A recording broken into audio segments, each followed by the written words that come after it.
जन्म लेना और मृत्यु हो जाना ये एक प्रकृति का शाश्वत यूनिवर्सल ट्रुथ है, जिसे ना आज तक किसी ने चेंज कर पाया है, ना आगे कोई इसको चेंज कर पाएगा। ये प्रकृति का नेचर का नियम है कि हर आदमी जन्म लेता है और जन्म लेने के बाद एक दिन वो इस दुनिया को छोड़ करके चला जाता है।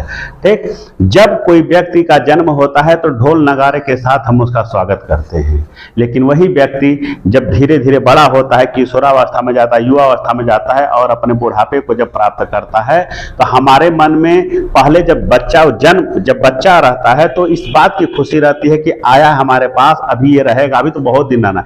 लेकिन जब बुढ़ापे में जाता है तो हमारी सोच ये बदल के हो जाती है कि अब बहुत कम दिन रहेंगे, कभी भी चले जाएंगे, कभी भी चले जाएंगे। तो छूटने का, बिछड़ने का गम हमारे मन में आता रहता है। ठीक है, आज की जो वीडियो है इसी थीम के ऊपर आधारित है और मैं हूं आपका योगेंद्र सर और आप देख रहे हैं ज्ञान शिखा इंग्लिश क्लासेस। और आज की वीडियो में हम लोग पढ़ेंगे क्लास 12 की फ्लेमिंगो बुक का जो पहला पोयम है माय मदर एट 66, जिसे लिखा है कमला दास ने। तो बहुत ही अच्छी इमोशनल पोयम है और मैं इस वीडियो में आपको, देखिए हमने लिख रखा है तो मैं आपको इसका हिंदी में एक्सप्लेन करूंगा और इसी के ऊपर एक्सपेक्ट बेस्ड क्वेश्चन जो होते हैं, जिसको कंप्रिहेंशन कहते हैं।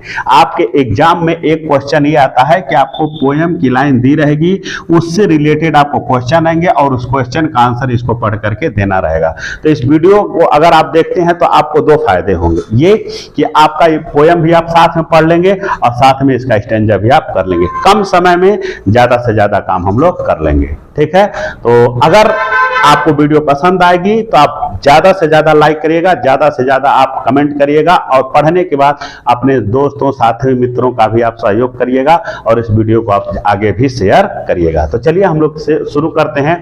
देखिए मैं आपको थोड़ा सा समरी बता देता हूं।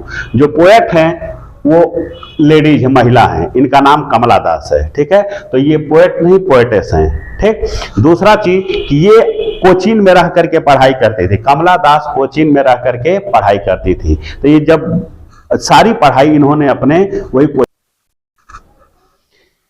जन्म लेना और मृत्यु हो जाना ये एक प्रकृति का शाश्वत यूनिवर्सल ट्रुथ है, जिसे ना आज तक किसी ने चेंज कर पाया है, ना आगे कोई इसको चेंज कर पाएगा।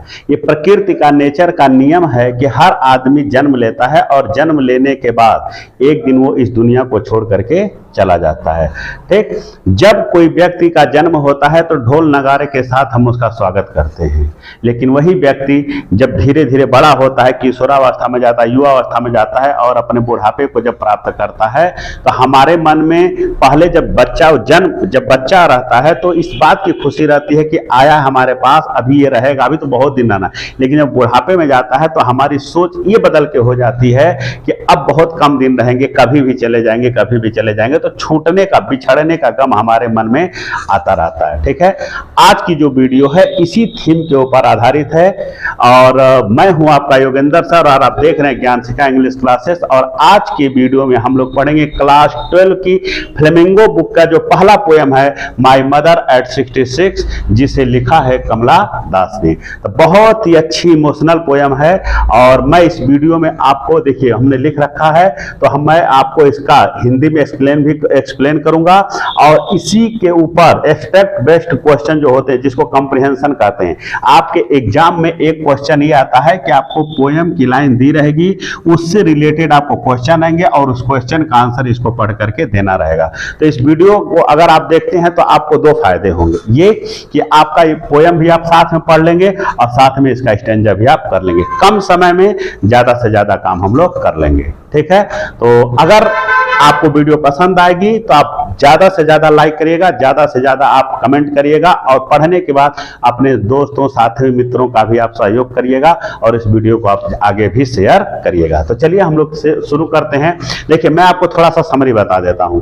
जो पोएट हैं वो लेडीज, महिला हैं, इनका नाम कमला दास है। ठीक है, तो ये पोएट नहीं, पोएटेस हैं। ठीक, दूसरा चीज कि ये कोचीन में रह करके पढ़ाई करती थी। कमला दास कोचीन में रह करके पढ़ाई करती थी। तो ये जब सारी पढ़ाई इन्होंने अपने वही है कि इनकी माँ जैसे जैसे कमला दास बड़ी होती गई हैं, उनकी माँ वैसे वैसे बूढ़ी होती गई हैं।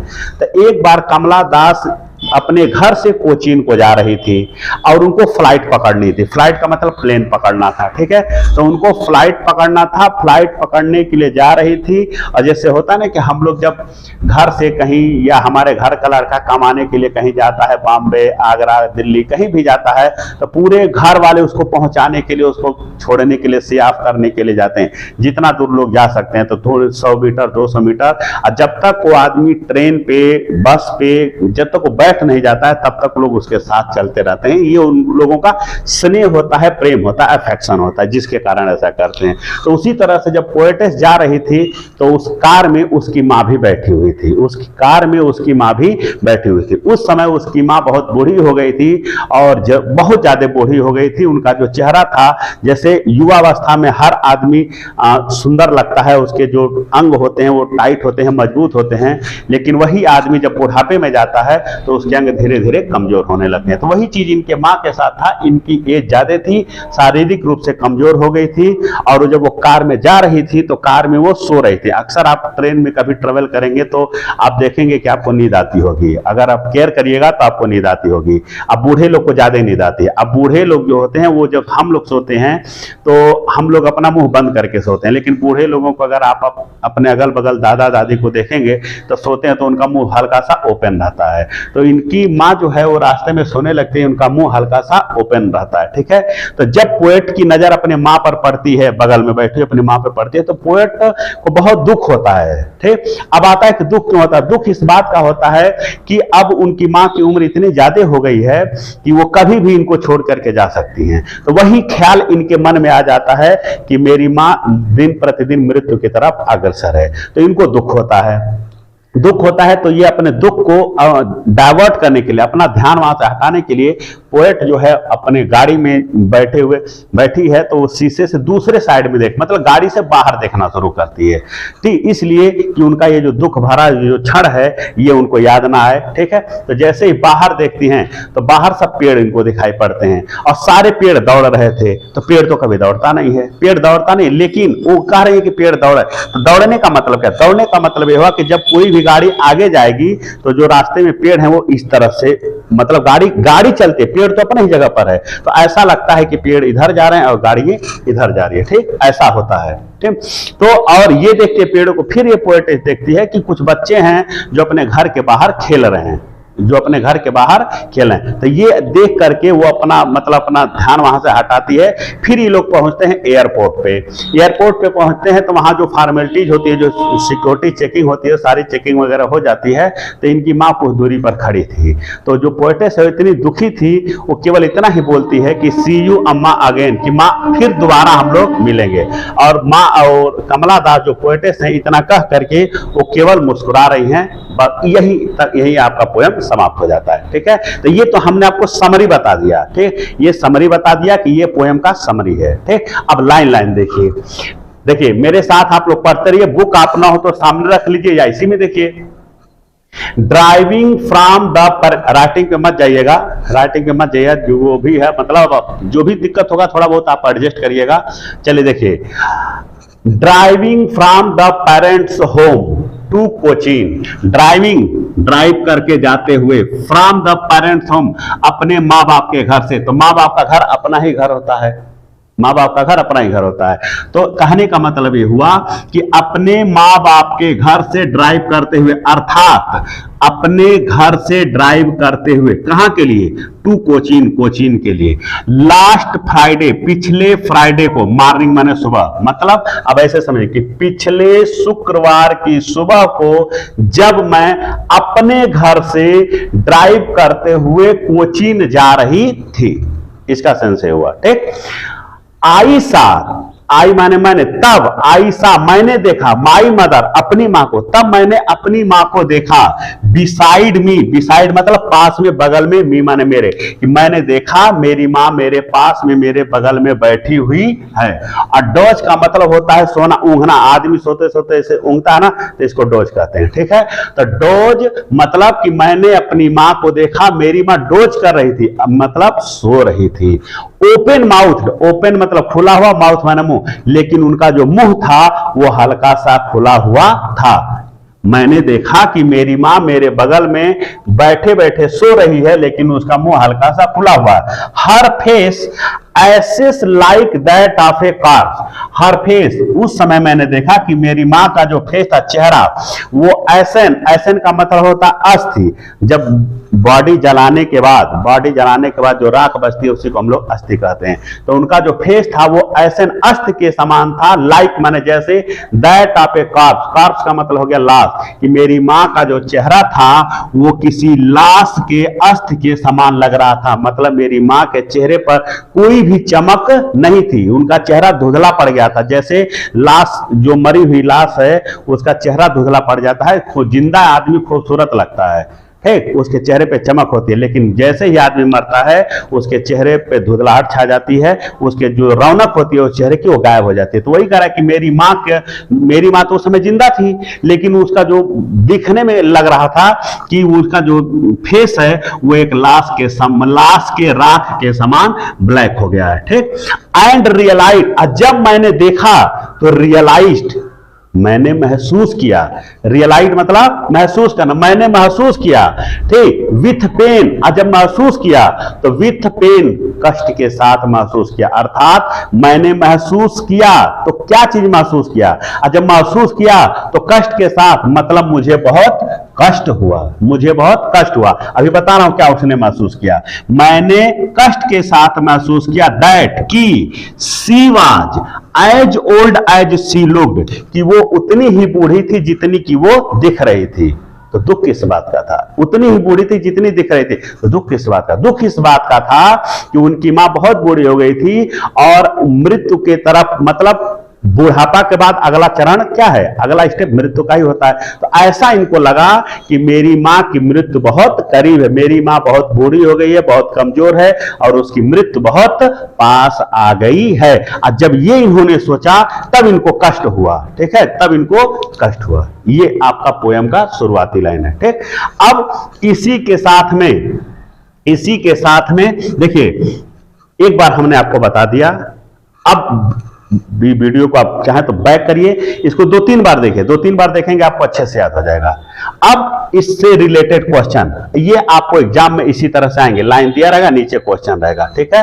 तो देखिए और इस वीडियो से फेयर बनाइए, और वो आपको काम आएगा। देखिए, पोएट ड्राइव कर रही थी, कहां जा रही थी, कोचीन। समरी बैठाइए, पोएट कहां जा रही थी, कोचीन। कहां से निकली थी, अपने घर से। टाइम क्या था, लास्ट फ्राइडे मॉर्निंग, मतलब पिछला जो शुक्रवार के सुबह का समय था। पोएट कहां जा रही थी, कोचीन। कहां से निकली थी, अपने घर से, ठीक। पोएट की मां कहां थी, पोएट के पास में बैठी हुई थी। कहां बैठी हुई थी, पोएट के पास में। उसकी मां क्या कर रही थी, डॉज कर रही थी, मतलब सो रही थी। उनका फेस कैसा था, उनका मुंह खुला हुआ था, अब पोएट का मां का जो फेस है वो कैसा लग रहा था, लाश के कोई, मतलब मृत लाश की अस्थि के समान लग रहा था। पोएट ने क्या किया, रियलाइज किया तो क्या हुआ, उसे खुशी हुआ कि दुख हुआ। क्या चीज रियलाइज किया, कि मेरी मां बहुत ज्यादा बूढ़ी हो गई थी, ये इसका समरी आपको दिमाग में बैठ गया। क्या कि बात क्या है, कि the poetess was going to Cochin from her home, वो अपने घर से कोचीन जा रही थी। और जा कैसे रही थी, she was going by A car, वह एक कार से जा रही थी। किससे जा रही थी, कार से। अब उस कार में कौन था, कि she was sitting with her mother in her car, कि वो अपने कार में अपनी मां के पास बैठी हुई थी। Her mother was too old, उसकी मां बहुत ज्यादा बूढ़ी हो गई थी, ठीक। Her mother had become old and weak, उसकी मां बूढ़ी हो गई थी, एंड वीक मतलब बहुत कमजोर हो गई थी।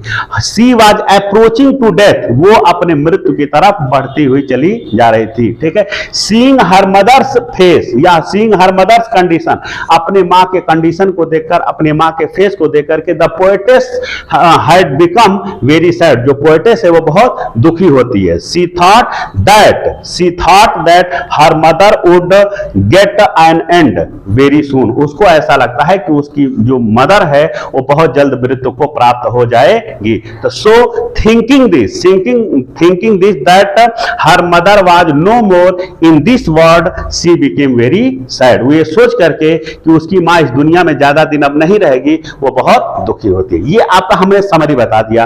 अब आप इसको हल करिए। देखिए पहला प्रश्न है name the poet and the poem. ये आपका इंपरेटिव सेंटेंस है क्योंकि यहां सब्जेक्ट नहीं लिखा है, पहले वर्ब लिख दिया है। यहां नेम का मतलब होगा नाम बताओ। जैसे इंपरेटिव सेंटेंस मतलब खड़े हो जाओ, बैठ जाओ, यहां आओ, वहां जाओ, ये सब इंपरेटिव सेंटेंस है। ठीक, तो उसी तरह से इसका अर्थ निकाला जाएगा नेम नाम बताओ, द पोएट पोएट का एंड द पोएम पोएट और पोएम का नाम बताओ। ठीक है, तो पोएट का क्या नाम है? कमला दास। पोएम का क्या नाम है? My mother at 66। तो बस हमको बस इतना ही लिखना है कि the name of the poet is Kamala Das and the name of the poem is my mother at 66। इसको ऐसे भी लिख सकते हैं कि this poem has been composed by Kamala Das. चाहे जैसे लिख दीजिए, दोनों सही है, उधर से लिखिए इधर से लिखिए, चाहे लिखिए। नेक्स्ट प्रश्न पर आइए। Where was the poetess driving to and why. देखिए वेयर माने कहां, वाज द पोएटेस, पोएटेस माने कवित्री, ड्राइव माने जाना, टू पोएटेस कहां ड्राइव करके जा रही थी, एंड व्हाई और क्यों जा रही थी। ठीक, तो देखिए मैं इसको अब मिटा दे रहा हूं। अब थोड़ा थोड़ा मिटा मिटा करके मैं आपको समझाऊंगा। अब इसको हमको आंसर लिखना है। तो ये तो इंट्रोगेटिव सेंटेंस है, आंसर आपका किस में लिखाएगा? वो असर्टिव सेंटेंस में लिखाएगा। असर्टिव का मतलब होता है कि पहले सब्जेक्ट रहेगा फिर वर्ब। तो इसको आप असर्टिव बनाइए, असर्टिव बनाएंगे तो ये खत्म हो जाएगा। इस वर्ब को आप यहां ला करके लिखिए। ठीक, तो हो जाएगा the poetess was, the poetess was यहां लिखिए। ठीक, द पोएटेस वाज यहां चला गया, the poetess was driving to, कहां जा रही थी? कोचीन। तो आप यहां पे लिखिए कोचीन, कोचीना। ठीक, कोचिन, सॉरी वो स्पेलिंग मिस्टेक हो गया। नेक्स्ट व्हाई, यहां तक का आंसर हो गया। तो आप लिखेंगे आंसर द पोएटेस, व्हाई छोड़ देंगे, वाज को उठा के पोएटेस के बाद लिखेंगे। सब्जेक्ट हो गया, फिर हेल्पिंग वर्ब, फिर मेन वर्ब। तो the poetess was driving to Cochin, एक आंसर। ठीक, एंड व्हाई, क्यों जा रही थी? तो वहां क्या करना था उसको? देखिए वहां क्या करने जा रहे थे, सोचिए। कोचिन जा रही थी ना, वो अपने कार से जा रही थी। तो प्रश्न क्या है? ड्राइव करते हुए कहां जा रही थी? ठीक है, ड्राइव करते हुए कहां जा रही थी और क्यों जा रही थी? तो उसको कहां जाना था? कोचीन जाना था। कहां जाना था? कोचीन। किस लिए? उसको फ्लाइट पकड़नी थी, कोचीन से कहीं उसको जाना था। ठीक है, तो उसको फ्लाइट पकड़नी थी। तो आगे लिखिए पकड़ने के लिए, पकड़ने के लिए। तो हो जाएगा to catch, to catch the flight, FLIGHT। तो आपका आंसर आएगा the poetess was driving to Cochin and हट जाएगा टू कैच द फ्लाइट। हो गया आपका आंसर। ठीक, देखिए किसी भी चीज को आप रटेंगे तो भूल जाएगा। जैसे मैं समझा रहा हूं समझ समझ करके लगाइए, जिंदगी भर आपके साथ रहेगा, कभी भूलेगा नहीं। और कंप्रिहेंशन जो एक्सट्रैक्ट बेस्ड क्वेश्चन होते हैं ये कभी लर्न नहीं किए जाते, ये प्रैक्टिस करने की चीज है। कोई जरूरी नहीं है कि जो मैं क्वेश्चन बता रहा हूं एग्जाम में आपका यही क्वेश्चन आएगा। आ भी सकता है, नहीं भी आ सकता है, हो सकता है एग्जामिनर बदल दे। तो अगर आप प्रैक्टिस किए रहेंगे, आप खुद से आंसर बनाना सीखे रहेंगे, तो चाहे जो क्वेश्चन आएगा आप आसानी से लिख सकते हैं। ठीक, दूसरे क्वेश्चन पर चलिए। चलिए देखिए दूसरा प्रश्न है आपका question, how did her mother look like. उसकी मां कैसी दिख रही थी? उसकी मां कैसी दिख रही थी। अब अगला प्रश्न है, तो चलिए दूसरे प्रश्न को देखते हैं। लिखा how did her mother look like, उसकी मां कैसी दिख रही थी। हाउ माने कैसी, हर मदर, लुक दिखना, लाइक मतलब उसकी मां कैसी दिख रही थी। तो बताए पोएट की मां कैसी दिख रही थी? उनका चेहरा पीला पड़ गया था, बूढ़े आदमी का चेहरा देखे पीला पड़ गया होगा। वीक, उनकी मां कमजोर हो गई थी। तो वही उनको दिख रहा था कि उनकी मां कमजोर हो गई थी, उनका चेहरा पीला पड़ गया था। और कहां गया, कहां गया, हाँ, her face ashen like that of a corpse, कि उनका फेस एक कार्प के एसन के समान था। ठीक है, तो इसका आंसर कैसे लिखेंगे? देखिए इसको हटाइए, और जब पास्ट इंडेफिनिट है ये हटाएंगे तो ये भी हट जाएगा, और ये डिड हटेगा तो ये लुक्ड हो जाएगा। क्या हो जाएगा? लुक्ड। तो देखिए मैं इसका आंसर यहां पे लिख दे रहा हूं कि her mother looked, her mother looked. ठीक, देखिए रुकिए इसको मिटा देता हूं मैं। चलिए देखिए, तो हो गया हर मदर लुक्ड, उनकी मां दिख रही थी कैसी, वीक कमजोर, पेल उनका चेहरा पीला पड़ गया था, एंड एसन, एसन लाइक मतलब अस्थ के समान, किसकी अस्थ के समान, ashen like that of a corpse मतलब एक अस्थ के मन एक लाश के अस्थ के समान, ये उनका चेहरा उस समय दिख रहा था।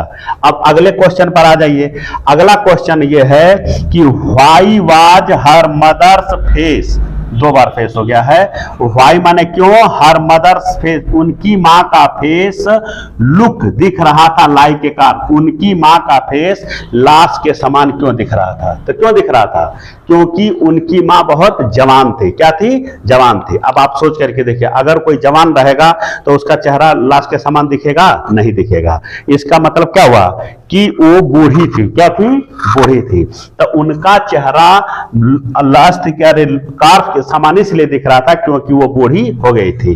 ठीक, अब इसका आंसर लिखेंगे तो ये हटाइए, वाज को यहां लेकर हर मदर्स फे, यहां इसको हटा के ये वाज आपका यहां आ जाएगा। चलिए तो क्या होगा, her mother's face was looking like a car, उनकी मां का चेहरा कार के समान दिख रहा था। अब इसी में जोड़ दीजिए, यहां इसके आगे यही जोड़िए, क्या, because she had grown old, क्योंकि वो बूढ़ी हो गई थी। सी हैड ग्रोन ओल्ड, क्योंकि वो बूढ़ी हो गई थी। ये भी आपका हो गया। नेक्स्ट पर आइए, रुकिए पहले मैं इसको मिटा देता हूं, जगह नहीं है और भाई संसाधन अभी मेरे पास बहुत ज्यादा नहीं है, जो है उसी से मैं आपको बनाने का प्रयास कर रहा हूं मैं। चलिए देखिए, नेक्स्ट क्वेश्चन पर आ जाइए। लिखा what thought did she put away, what thought वो कौन से विचार थे, डिड सी पुट अवे जिसको उन्होंने दूर किया, एंड भाई और क्यों। ठीक, कौन सा विचार था उनके मन में आया जब वो अपनी मां के ऊपर उनकी नजर पड़ती है। अब देखिए क्या है कि जब उन्होंने अपनी मां को देखा अपने पास में बैठे हुए, उनका मुंह खुला हुआ था, सो रही थी, उनका फेस एक लाश के अस्थि के समान लग रहा था, तो रियलाइज्ड विथ पेन, उनको महसूस हुआ कष्ट के साथ। ठीक है, तो क्या चीज महसूस हुआ था उनको, क्या चीज, क्यों दुखी हुई थी, क्यों अपना चेहरा वहां से फिर हटा करके वो बाहर देखना शुरू करती है। उनको तुरंत इस बात का एहसास होने लगता है कि उनकी मां जो है, ठीक है, वो बहुत बूढ़ी हो गई है, बहुत बूढ़ी हो गई है। देखिए ये लाइन लिखा है, she was as old as she looked, बहुत बूढ़ी हो गई है और दिन प्रतिदिन अपने मृत्यु की तरफ बढ़ रही है। ठीक, यही बात, यही उनके मन में आया। तो इस विचार से दूर होने के लिए कि ये विचार मेरे मन में ना आए, उन्होंने तुरंत अपनी मां के तरफ से अपना चेहरा घुसा के गाड़ी के बाहर उन्होंने देखना शुरू कर दिया। तो इसका आंसर हम लिखेंगे, देखिए इसका लिखेंगे, देखिए सी थॉट उन्होंने सोचा, दैट हर मदर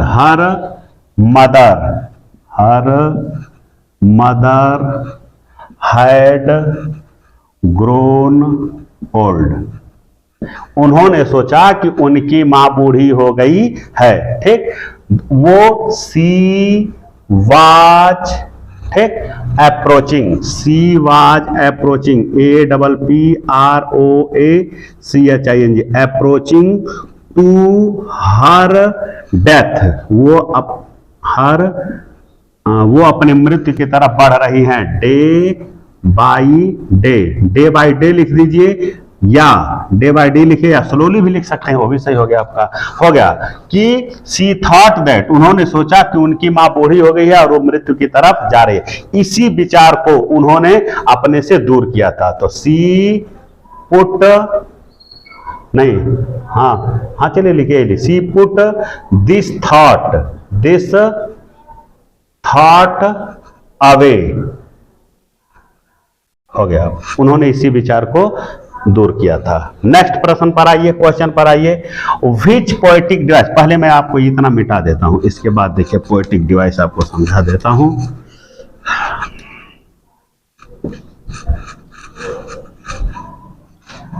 चलिए देखिए, प्रश्न है, क्वेश्चन है आपका कि which poetic device has the poet used in the stanza. ये हैज लिखा है, लिखा कौन सा पोएटिक डिवाइस, मतलब कौन से अलंकार हैज द पोएट, पोएट ने यूज किया है इन द स्टैंजा। ये जो स्टैंजा दिया हुआ है, पोएम की जो लाइन दी गई है, इसमें कौन सा पोएटिक अलंकार उसने, पोएट ने फिगर्स ऑफ स्पीच यूज किया है।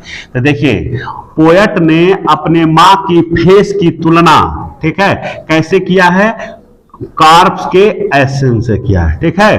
तो जब देखिए, जब दो चीजों की आपस में तुलना, जब दो भिन्न भिन्न वर्ग की, दो भिन्न भिन्न जात की वस्तुओं की आपस में तुलना की जाए, अब तुलना करते समय उसमें तुलनात्मक शब्द as, like, as dot dot as, so dot dot as, अगर ये सब दिया हुआ है तो इसका मतलब वहां सिमिली का प्रयोग किया गया है। किसका प्रयोग किया गया है, सिमिली का, ठीक है। तो आपका फिगर्स ऑफ स्पीच बहुत होता है, इसके लिए मैं एक सेपरेट वीडियो बना दूंगा, वहां से आप लोग देख लीजिएगा। फिलहाल इसमें बस इतना ही बताना है। तो देखिए, तो वो देखिए एज डॉट डॉट एज लिखा है, इसका मतलब सिमिली है, बस इतना ही।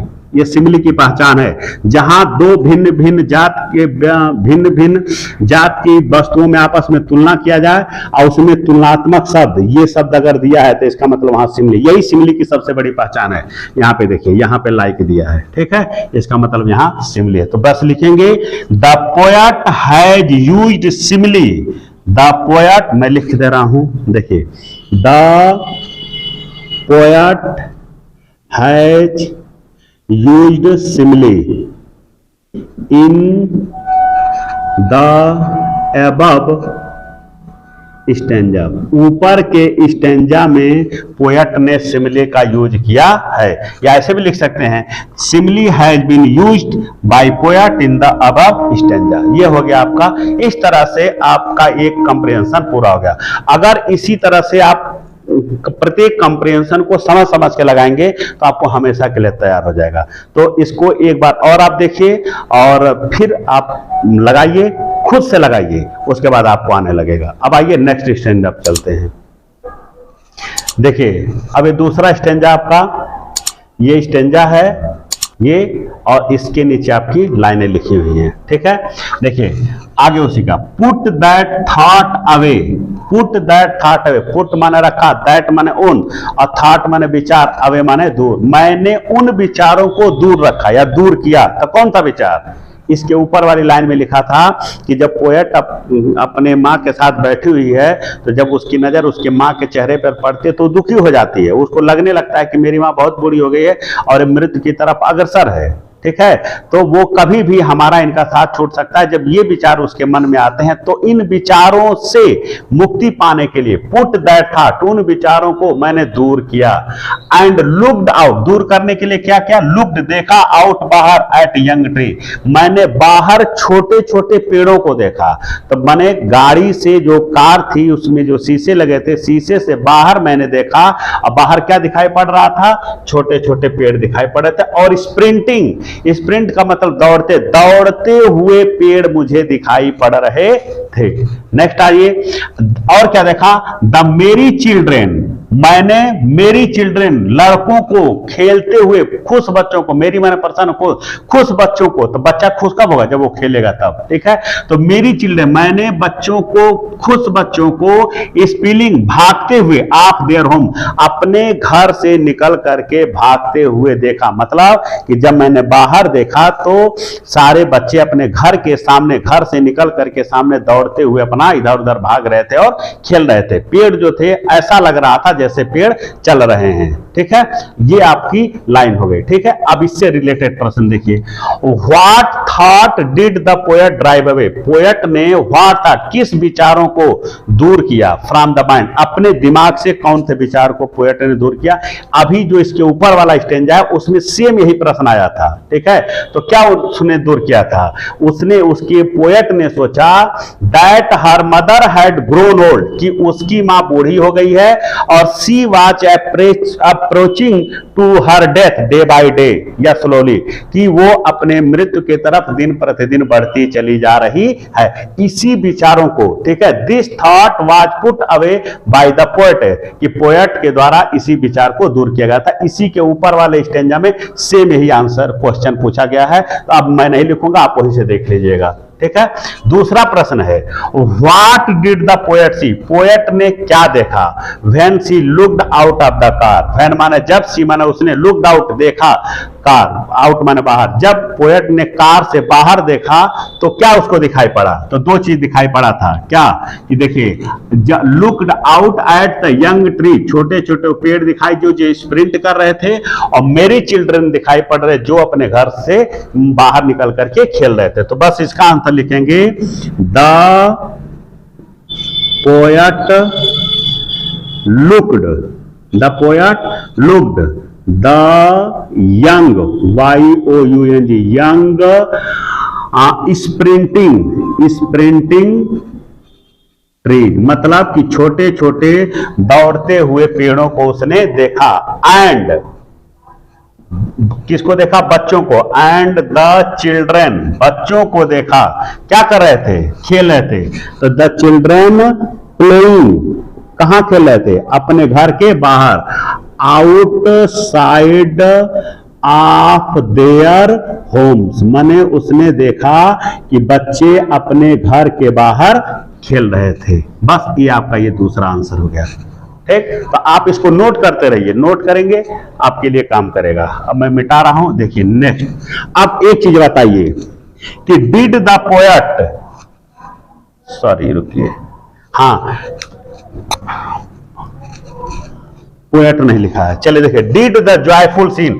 अब पोएट जब कार के अंदर थी तो बहुत दुखी थी क्योंकि उसकी माँ उसको देख रही थी, लेकिन वो बाहर किसको देख रही थी, तो बाहर वो दौड़ते हुए पेड़ों को देख रही थी, बच्चों को देख रही थी, तो खुश हो गई देख करके बाहर का सीन। लेकिन क्या प्रश्न, क्या डिड द जॉयफुल सीन, वो जो खुशी वाले सीन थे, दृश्य थे, हेल्प मदद किए, हर पोएट की, drive away the painful thought, मतलब कि उसके मन में जो कष्टदायक विचार आ रहे थे, इस कष्टदायक विचार से छुट्टी पाने के लिए, छुटकारा पाने के लिए वो सीन क्या इससे मदद कर रहे थे, मतलब कि क्या जब पोएट ने बाहर दौड़ते हुए पेड़ों को, बच्चों को खेलते हुए देखा तो इसका दुख दूर हुआ, नहीं हुआ था, उसका दुख दूर नहीं हुआ था। क्यों नहीं दूर हुआ था, क्योंकि वो फिर अपनी मां की तरफ दोबारा, इसी के नेक्स्ट वाली लाइन है, सॉरी रुकिए एक सेकंड, तो वो दोबारा देखती है एयरपोर्ट पे, जब उसकी सिक्योरिटी चेक होती है तो फिर वो अपनी मां को देखती है। तो इसका मतलब क्या हुआ, इसका मतलब ये हुआ कि उसका अपनी मां को देखने से मन नहीं भरा था। इसका मतलब कि भले रास्ते में उसने बच्चों को खेलते हुए देखा, पेड़ को खेलते हुए देखा, दौड़ते हुए देखा, लेकिन उससे इसके मन में जो नकारात्मक विचार भर गए थे अपने मां के प्रति, जो दुख वाला विचार भर गया था, वो समाप्त नहीं हुआ। तो इसका आंसर लिखेंगे नो, ठीक। इसका आंसर देखिए ऐसे लिखेंगे, नो, ये हटाइए, अब लिखिए यहां से, the joyful scene did not help, इसी को निगेटिव बनाइए तो डिड नॉट जोड़ेंगे, did not help, HELP, help the poet, help the poet, ठीक। ड्राइव अवे, बाकी सब सेम उतारिए, द पेनफुल थॉट, कि वो दुख भरे विचारों को दूर नहीं किया, ठीक है। आप कैसे मालूम, अब देखिए, सी लुक्ड, उसने देखा, हाँ, लुक्ड एट हर मदर, उसने अपनी मां को देखा, अगेन, फिर से देखा। अब फिर से देखा तो क्या, उसको उसके बचपन का डर याद आ गया, उसको इसके बचपन का डर आ गया। तो बचपन का कौन सा डर, कि वो अपनी मां से बिछड़ रही है, अपने मां से दूर रख के पढ़ती थी ना, तो अपने मां से वो तो बचपन में जब वो अपने मां से दूर रख के पोएटिस पढ़ती थी, तो पढ़ती थी, अलग होती थी, फिर आती थी, अलग होती थी, फिर आती थी, मतलब बिछड़ना मिलना उसका लगा रहता था। लेकिन उस दिन उस पोएटिस को ये एहसास होता है कि अब अगर हम बिछड़ेंगे तो ये परमानेंट सेपरेशन हो जाएगा, मतलब हमेशा के लिए अलग हो जाएंगे। तो उसके मन में वही विचार आ गया था। तो सी मतलब उसने सी थॉट हर नहीं, सी थॉट द अबाउट लिखिए, she thought about the fear of permanent separation, ठीक है, फ्रॉम हर। ये बढ़ा दीजिए। अब देखिए कि she looked at her mother again, उस अपनी मां को दोबारा देखी। सी थॉट, उसने सोचा, पोएटेस ने, अबाउट द फियर, उस डर के बारे में। कौन सा डर? परमानेंट, हमेशा के लिए, सेपरेशन, अलगाव, फ्रॉम हर, अपनी मां से परमानेंट अलगाव के बारे में वो तुरंत सोचने लगती है। इसका मतलब हुआ कि जो बाहर उसने खुशी वाला सीन देखा था, उससे उसको कोई मतलब दुख उसका दूर नहीं हुआ था। नेक्स्ट क्वेश्चन पर आइए। व्हाट डज द, रुकिए मिटा दे जरा। नेक्स्ट क्वेश्चन है, व्हाट डज द फ्रेज, जो पोयम में जो फ्रेज आया है, ठीक है, ट्री स्प्रिंटिंग, ये देखिए फ्रेज आया है, ठीक। तो कह रहा what does the phrase tree sprinting signify, ये जो फ्रेज है ये क्या चीज सिग्निफाई कर रहा है, मतलब ये क्या चीज प्रदर्शित कर रहा है, ये क्या कहना चाह रहा है कि पेड़ बड़ी तेजी से भाग रहे हैं। वो जो फ्रेज, ये कहने का क्या मतलब, ये क्या कहना चाह रहा है। ये वर्ड देखिए पोयम में लिखा कुछ और आता है, लेकिन उसका सेंस कुछ और निकलता है, वो किसी और चीज को सिग्निफाई करता है। तो यहाँ पेड़ बड़ी तेजी से जा रहे हैं, पेड़ तेजी से दौड़ रहे हैं, ये किस बात का सिग्निफिकेशन है, वो क्या चीज सिग्निफाई कर रहा है। तो इसके कहने का मतलब हुआ कि देखिए गाड़ी जा रही है, पेड़ चलते चले जा रहे हैं, कोई भी गाड़ी जा रही है, ठीक है, पेड़ तेजी से, इधर से कार जा रही थी, ट्रक जा, बस जा, ट्रेन जा, कोई भी जाएगा, वो जो पेड़ वहां थे वो सब अपना गुजरते चले जा रहे थे, गुजरते चले जाते, किसी के लिए वो पेड़ रुकते नहीं है। जो भी उस रास्ते से गुजरेगा तो ट्रेन, वो जो पेड़ है वो गुजरते चले जाए। ये इस बात का सिग्नल है कि जो समय है वो बहुत तेजी के साथ बीतता चला जाता है और ये समय किसी का इंतजार नहीं करता। तो बस आपको यही लिखना है इसका आंसर हम लिखेंगे इट सिग्निफाइज। इट का मतलब क्या हुआ कि ये जो फ्रेज है ट्रीज स्प्रिंटिंग, उस फ्रेज, ये इट फ्रेज के लिए आया है। वो जो फ्रेज है वो सिग्निफाइज, ठीक, द टाइम, दैट, रुकिए, that the time passes, that the time passes at a great speed. ये इस बात का सिग्निफिकेशन है कि जो समय है पास माने बीत रहा है, गुजर रहा है, एट ए ग्रेट स्पीड, बड़ी तेजी से, और ये किसी का इंतजार नहीं करता। It does not wait for anyone, it does not wait for anyone, ये किसी का इंतजार नहीं करता। अगर समय किसी का इंतजार किया होता तो पोएटेस की जो माँ है वो बूढ़ी नहीं हुई होती। तो ये दूसरा स्टेंजा हो गया। अब अगला स्टेंजा देखिए, अब अगले स्टेंजे को देखिए।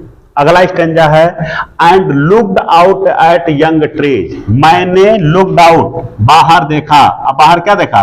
एट यंग ट्री, छोटे छोटे पेड़ों को, स्प्रिंटिंग, दौड़ते हुए मैंने देखा तो मुझे लगा कि जो छोटे छोटे पेड़ हैं वो पीछे की तरफ दौड़ रहे हैं। ठीक, द मेरी चिल्ड्रेन, मैंने बाहर क्या देखा? बच्चों को देखा। स्पेलिंग ऑफ देयर होम, वो बच्चे अपने घर से बाहर की तरफ दौड़ रहे हैं और अपने घर के चारों तरफ वो सब खेल रहे हैं। बट लेकिन after the airport security check, लेकिन जब एयरपोर्ट पे पहुंचने के बाद हमारी जो सिक्योरिटी से रिलेटेड चेकिंग होती है, वो जब चेकिंग हो गई तब स्टैंडिंग, खड़े होकर, ए फ्यू यार्ड्स अवे, मतलब अपनी मां से कुछ गज की दूरी पर खड़े होकर, ठीक, I looked again at her, मेरी नजर फिर मेरे मां के ऊपर पड़ी। मतलब मेरी मां थोड़ी दूरी पर थी, मैं थोड़ी दूरी पर थी, अब मेरी नजर फिर से मेरी मां के ऊपर पड़ी, मतलब मैंने दोबारा अपनी मां को देखा। ठीक है, और जब मैंने देखा तो उनका चेहरा जो था वेन, कमजोर, पेल, पीला पड़ गया था। As a late winter's moon, जैसे विंटर माने जाड़े में, मून माने चंद्रमा, जैसे जाड़े के समय में चंद्रमा, गर्मी के रात में देखेंगे तो चांद एकदम स्पष्ट साफ दिखाई पड़ता है, और जो ठंडी का दिन होता है, विंटर के दिन में कोहरा रहता है, तो इसलिए चांद साफ दिखाई नहीं पड़ता है, और कोहरे के कारण ऐसा लगता है कि जैसे वो वाइब्रेट कर रहा है, कंपन कर रहा है। ठीक है, तो उसकी मां का जो चेहरा था उसी चांद की तरह, ठंडी में उगने वाले चांद की तरह धुंधला पड़ गया था। और फेल्ट, और तुरंत मुझे एहसास हुआ, ओल्ड फेमिलियर है, ओल्ड माने पुराना, फेमिलियर वही चिर परिचित, एक माने कष्ट, मुझे फिर मेरा वही पुराना चिर परिचित कष्ट याद आ गया था। कौन सा कष्ट याद आ गया था? बचपन वाला। तो बचपन वाला कष्ट क्या था? वो जब भी अपनी माँ पढ़ने के लिए जाती थी अपनी माँ से अलग होती थी, तो अलग होने पे जो कष्ट होता था उसको अपनी माँ से, बच्चे जब अपनी माँ से अलग होते हैं तो उनको बहुत कष्ट होता है, तो जो कष्ट उसको होता था वही कष्ट उसको आज याद आ जाता है। लेकिन ये कष्ट थोड़ा ज्यादा था। इसको आप जब उस समय बचपन में अपनी माँ से ये दूर होती थी पोएटेस, तो उसको ऐसा नहीं लगता था कि वो अपनी माँ से दोबारा नहीं मिलेगी। उसको लगता था कि पढ़ के आएंगे 2 महीना 4 महीना साल भर फिर मुलाकात होगी, क्योंकि उसकी माँ की एज तब कम थी, मतलब वो जवान थे उसकी माँ। लेकिन इस समय उसकी माँ बूढ़ी हो गई, तो अब उसके मन में डर समा जाता है कि पता नहीं अगली बार आएंगे तो मुलाकात होगी या नहीं होगी। अब आगे आ जाइए, पोएम देखिए। लिखा है how can the tree sprinting, ये सॉरी स्प्रिंटिंग लिखा है, स्प्रिंटिंग करा कि जो पेड़ हैं वो स्प्रिंट कैसे कर सकते हैं, पीछे कैसे दौड़ सकते हैं। तो पीछे तो दौड़ नहीं रहा था, पीछे दौड़ नहीं रहा था। असली बात क्या थी कि जब पोएटेस ने कार से बाहर देखा तो उसने पेड़ों को पीछे की तरफ दौड़ते हुए देखा और उसको लगा कि जो पेड़ हैं वो स्प्रिंट करें। तो बस यही लाइन आप आंसर लिख दीजिए। इसको मैं मिटा दे रहा हूं और यहीं पर मैं आपका आंसर लिख दे रहा हूं। चलिए देखिए छोटा छोटा मैं लिख दे रहा हूं कि व्हेन, जब द पोएटेस सा आउटसाइड, ये आंसर है कि जब पोएटेस ने बाहर देखा, आउटसाइड द कार, जब पोएटेस ने कार से बाहर देखा, ठीक है, तो कामा लगाइए, सी सा द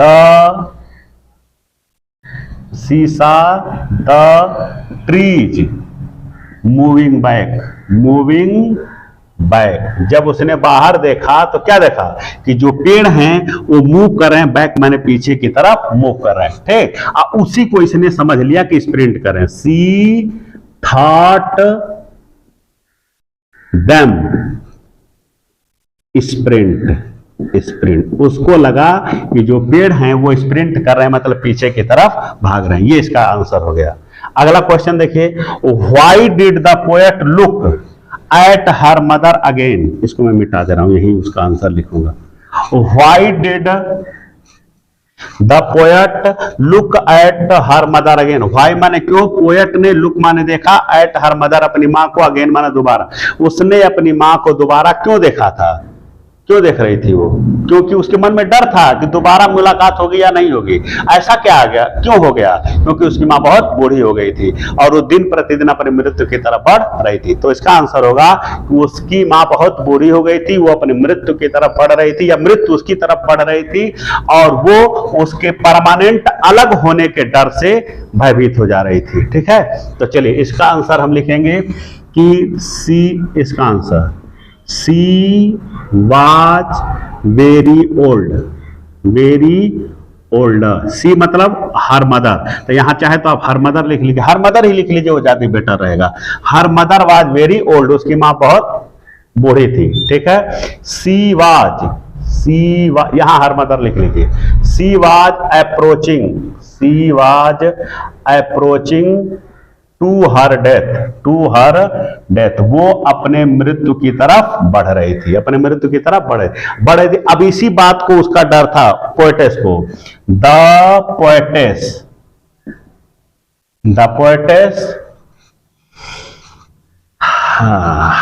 वाज एफ्रेड ऑफ, भयभीत थी किस बात से, परमानेंट सेपरेशन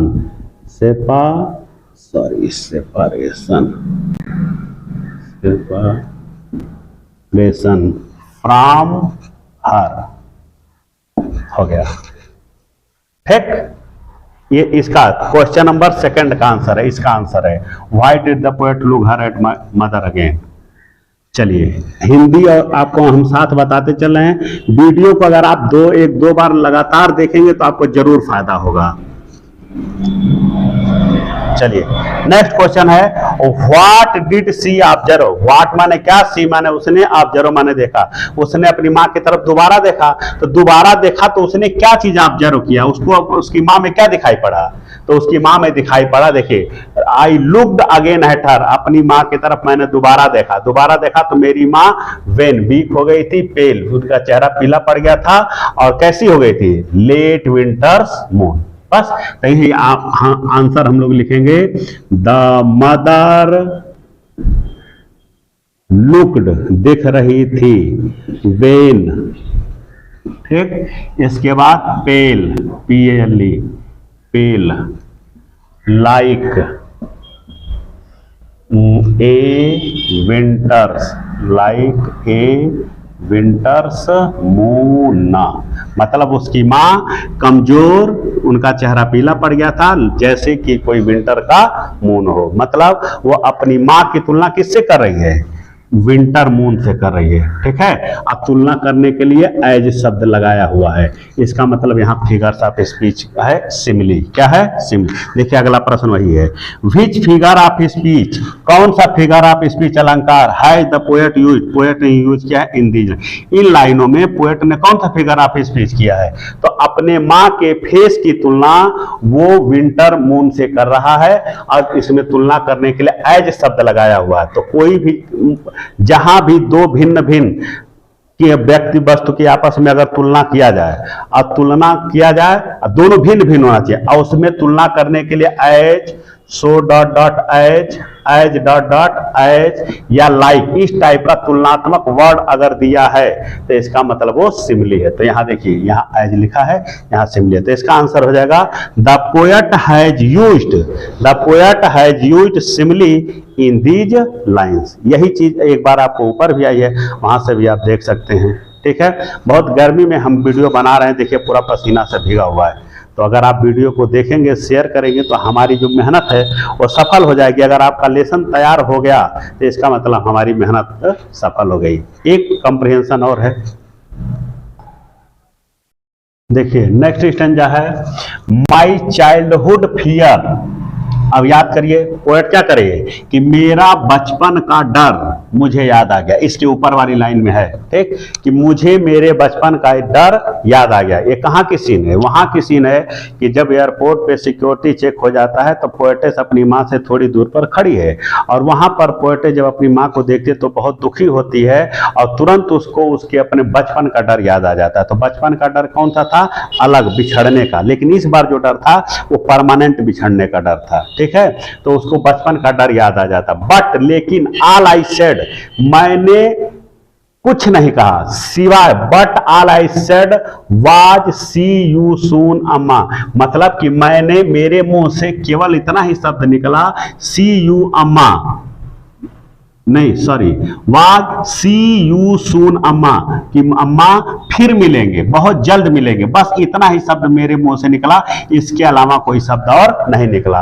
और ऑल आई डिड, मैंने कुछ नहीं किया सिवाय स्माइल, स्माइल एंड स्माइल, मुस्कुराने के अलावा मैंने और कुछ नहीं किया। मतलब कि मैंने, मेरे मुंह से बस एक ही लाइन निकली कि सी यू अम्मा अगेन, कि दोबारा मिलेंगे, और किया क्या, केवल अपनी माँ को देख के मुस्कुराई, मुस्कुराई और मुस्कुराई। प्रश्न है हमारा, क्वेश्चन आपका इस पे आधारित कि what was the poetess childhood fear, कि पोएटेस का चाइल्डहुड फियर क्या था, बचपन का डर क्या था। तो बचपन का डर यही था, देखिए लिख दे रहा हूं, the poets childhood fear was, क्या था, the fear of being separated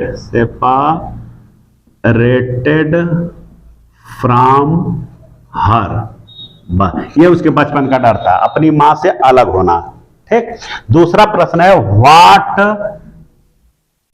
यहां इज होगा, what is I in the stanza, stanza में आई क्या है, ये जो कहाँ लिखा है, ये आई है, ये आई क्या है, तो ये आई पोएट है। कौन है? पोएट है। तो हमको बस यही लिखना है कि ये आई शब्द, मतलब कि ये आई शब्द इस पोयम में किसके लिए आया है? पोएट के लिए। तो बस लिखना है I is the poet, I is the poet in this stanza. इस स्टैंजा में आई का मतलब पोएट से है। किससे है? स्टैंजा, पोएट से। हम इसको चाहे तो स्टैंजा, इसको चाहे तो ऐसे भी लिख सकते हैं, I refers to the poet in this stanza. हो गया। मतलब कि आई वर्ड किसके लिए आया है? तो पोएट के लिए तो आया है। नेक्स्ट आइए आप कि why did the poet repeat इस, हाँ ये क्वेश्चन बहुत अच्छा है कि why did the poet repeat the word smile smile smile. इस पोएट, इसमें देखिए ये पोएम जो है इसमें स्माइल स्माइल स्माइल बार बार पोएट इसको रिपीट कर रहा है। तो रिपीट करने का मतलब क्या है? वो क्यों रिपीट कर रहा था? ठीक है। तो रिपीट करने के पीछे देखो होता ना कि हम जब अपने भावनाओं को व्यक्त नहीं कर पाते हैं तो मुस्कुरा देते हैं। तो मुस्कुराने का मतलब वो मुस्कुराहट हमारी अनेक बातों को कहा जाती है, जो हम बोल नहीं पाते हैं, ठीक है, उसको मुस्कुराहट कह देते हैं। मतलब अपने मन की भावनाओं को मुस्कुरा करके हम लोग केवल छुपा लेते हैं। ठीक है। तो वो अपने दुख को छुपाने के लिए वो मुस्कुराती है कि अगर मैं रोने लगूंगी तो मेरी माँ भी रोने लगेगी। तो अपने दुख को, तो इसका मतलब हो गया कि पोएट ने इस स्माइल को बार बार रिपीट किया। किस लिए? देखिए, the poet has repeated the word smile. Smile word को वो बार बार यूज करे, रिपीट कर रहा है। किस लिए? टू हाइड, हाइड मतलब छुपाना, हाइड हर फीलिंग्स, अपनी फीलिंग को छुपाने के लिए वो, ठीक, और वो अपने आप को आश्वस्त करना चाहती थी। And to reassure herself, वो अपने आप को रीएश्योर करना चाहती थी। नेक्स्ट, अब इसमें पोएटिक डिवाइस पूछा, what poetic device has been used in these lines. देखिए हर पोएम में कोई ना कोई पोएटिक डिवाइस रहेगा। तो इसके ऊपर वाली जितनी लाइन थी सब में सिमिली थी, यहां सिमिली नहीं है। देखिए यहां इस्माइल इस्माइल इस्माइल एक ही वर्ड बार बार आ रहा है। जब किसी पोएम में एक ही वर्ड बार बार आता है, जब किसी पोएम में एक ही वर्ड बार बार आता है तो उसको रेपिटेशन कहते हैं। क्या कहते हैं? रेपिटेशन। तो पहला इसमें पोएटिक डिवाइस है रेपिटेशन। क्या है? रेपिटेशन। रेपिटेशन का मतलब क्या हुआ? रेपिटेशन का मतलब हो गया जब एक ही शब्द बार बार रिपीट होता है तो उसको रिपीटेशन कहते हैं। ठीक। दूसरा देखिए इसमें एक और है, इसमें यहां पे देखिए कहां गया, सी में पहला लेटर क्या है? यस। पहला लेटर क्या है? यस। तो जब एक ही लेटर बार बार आता है, जब एक ही लेटर बार बार प्रयोग होता है, ठीक है, जैसे मतलब कि जैसे कोई वर्ड है उसका पहला लेटर यस, दूसरा वर्ड है उसका पहला लेटर यस, तीसरा वर्ड है उसका पहला लेटर यस, तो ये एस बार बार आ रहा है ना, ठीक। तो इसको हम लोग इलिटरेशन कहते हैं। क्या कहते हैं? इलिटरेशन। ठीक। अब यहां पे देखिए, यहां ये सी और सुन दोनों अलग अलग शब्द है। पहला वर्ड यस है, पहला वर्ड यस है, लेकिन शब्द दोनों अलग अलग है। ये इलिटरेशन है। यहां भी यस है, यहां पे भी यस, लेकिन दोनों शब्द सारा एक है, स्माइल स्माइल स्माइल। तो यहां पर रिपीटेशन होगा और इलिटरेशन। तो बस हो गया आपका। ऐसे लिख देंगे या ऐसे भी लिख सकते हैं, the poet has used alliteration and repetition in these lines. इस पोएट ने क्या नाम, इलिटरेशन और रिपीटेशन को यूज किया है। एक स्टैंजा लास्ट देखिए, इस वीडियो का लास्ट स्टैंजा है, आई सा माई मदर। आई मैंने सा देखा, माई मदर अपनी माँ को, बिसाइड मी मैंने अपनी माँ को अपने पास में देखा। और जब देखा तो डोज कर रही थी, ऊँघ रही थी, सो रही थी। ओपन माउथ, उसका मुंह खुला था। मेरी माँ का मुंह खुला हुआ था और वो मेरे बगल में बैठे हुए थे। अब आप सोच रहे होंगे स्टैंजा पहले भी आया हुआ है। तो देखिए एक स्टैंजा से हमने 4 क्वेश्चन बनाया। कोई जरूरी नहीं है कि वही 4 ही बने, एक स्टैंजा से बहुत सारे क्वेश्चन बन सकते हैं। 4 भी बन सकते हैं, 8 भी बन सकते हैं, 12 भी बन सकते हैं। अब डिपेंड करता है कि एग्जामिनर कौन सा आपको देगा। तो इसीलिए देखिए ये दोबारा बनाया गया है। तो मैंने आई सा माई मदर, मैंने अपनी माँ को देखा, बिसाइड मी, मेरे पास बैठी हुई थी, डॉज सो रही थी, ओपन माउथ, तो उसका मुंह खुला हुआ था, हर फेस, उसका जो चेहरा था, एसन लाइक दैट ऑफ ए काफ, जैसे एक लाश होती है, मृत शरीर होता है, उसकी जो अस्थि होती है उसके समान उसका चेहरा लग रहा था। एंड रियलाइज विथ पेन, और तुरंत मुझे एहसास हुआ, आभास हुआ, विथ पेन, जब आभास हुआ तो मुझे बहुत कष्ट हुआ। अब क्या चीज आभास हुआ कि वो मेरी माँ अब मुझसे हमेशा के लिए बिछड़ जाएगी। क्यों बिछड़ जाएगी? क्योंकि वो बूढ़ी हो रही थी और जैसे जैसे उम्र बढ़ रहा था वो अपने मृत्यु की तरफ अग्रसर हो रही थी। ये तो प्रकृति का नियम है। आइए क्वेश्चन देखिए, पहला question, name the figure of speech. इसमें फिगर ऑफ स्पीच बताना है। तो अभी देखिए, कभी भी फिगर ऑफ स्पीच मतलब अलंकार, इसमें पोएट ने हर फेस, अपनी माँ के फेस की तुलना किससे किया है? ऐसे कार से किया। किससे? कार से। अब तुलना करने के लिए कौन सा वर्ड यूज किया? लाइक। तो जब दो चीजों में तुलना किया जाए, तुलनात्मक वर्ड एज, लाइक, सो, एज, एज लगाया जाए, इसका मतलब सिमिली है। तो यहां पर कौन सा है? सिमिली। तो डायरेक्ट बस लिख देंगे, the poet has used simile in these lines. हो गया, पहला क्वेश्चन आपका खत्म। दूसरा देखिए, name the poet and the poem. Poet और पोएम का नाम बताना है। तो पोएम का नाम है at the my mother at 66। अब पोएट का नाम है आपका कमला दास। तो लिख देंगे the name of the poem, poem का नाम लिखिए my mother at 66 and the name of the poet is Kamala Das. या ऐसे भी लिख सकते हैं कि this poem is composed by Kamala Das. ठीक, नेक्स्ट आ जाइए। अब ये भी आपका खत्म हो गया। लिखा what did the poet realize with pain. हाँ, ये क्वेश्चन अच्छा है। व्हाट माने क्या? पोएट ने रियलाइज किया विथ पेन, कष्ट के साथ उसने क्या चीज रियलाइज किया, या उसने जब रियलाइज किया, आभास हुआ, तो उसे कष्ट क्यों हुआ? ठीक है, तो देखिए इसका आंसर होगा कि उसे इसलिए कष्ट हुआ कि उसकी माँ बूढ़ी हो रही थी। Her mother was growing old, उसकी माँ बूढ़ी हो रही थी।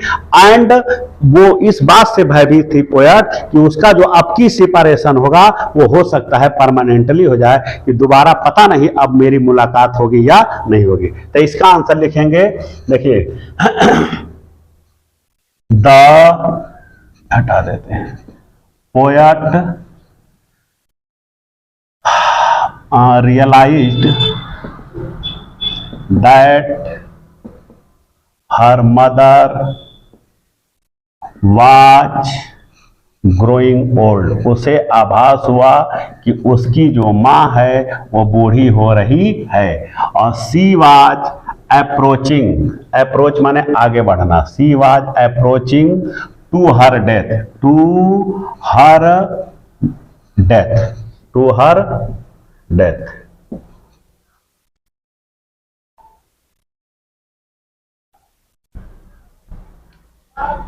अगर आप इसमें एक लाइन और भी जोड़ा जा सकता है, इसमें एक लाइन और भी यहां से हम जोड़ सकते हैं। अगर आप चाहें तो ये लाइन अगर हटा दें तो भी कोई फर्क नहीं पड़ेगा। She was approaching to her death, ये लाइन रहे तो भी ठीक है, नहीं रहेगा तो भी ठीक है। आंसर यहां भी कंप्लीट हो गया। आप चाहें तो एक लाइन इसमें और ऐड कर सकते हैं, क्या कि सी वाज माने पोएटेस, ये पोएट के लिए आया है, was afraid of her permanent separation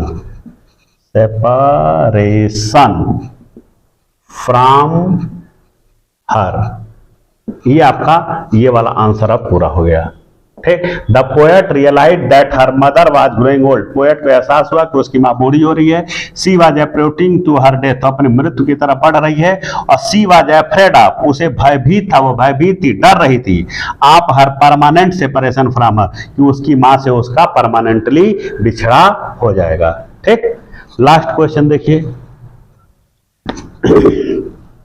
question है why was her realization painful. जब उसने अपना एहसास किया पोएट ने, तो उसको कष्ट क्यों हुआ? उसका जो रियलाइजेशन था बहुत कष्टदायक क्यों था? ठीक, तो उसका कष्टदायक बस यही था, क्या कि देखिए सी वाज, सी मतलब मदर, ऐसे लिखिए her mother was approaching to her death,